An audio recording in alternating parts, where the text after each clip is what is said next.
marihuan, kokain e ekstazi.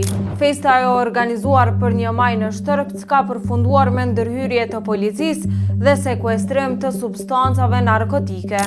Siç raporton ekskluzivisht Sinjali, ngjarja është raportuar rreth orës 2:30 të mëngjesit të ditës së sotme, pasi policia kishte marrë informacion për një grumbullim të madh të rinjve në një livadë në zonën e Përqevës.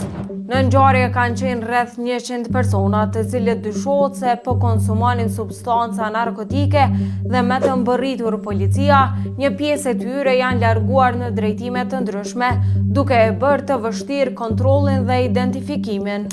Gjatë kontrollit të terrenit, policia ka gjetur dhe sekuestruar sasi të ndryshme të substancave të dyshuara narkotike, përfshirë marihuan, kokain dhe substanca të dyshuara si ekstazi në formë pluhuri dhe tabletash. Për 3 persona janë iniciuar raste për posedim të substancave narkotike, dërsa për pjesën tjetër po vazhdojnë hetimet për identifikim. Me urdhër të prokurorit, njësitë përkatëse po vazhdojnë hetimet për zbardhjen e plotë të rastit.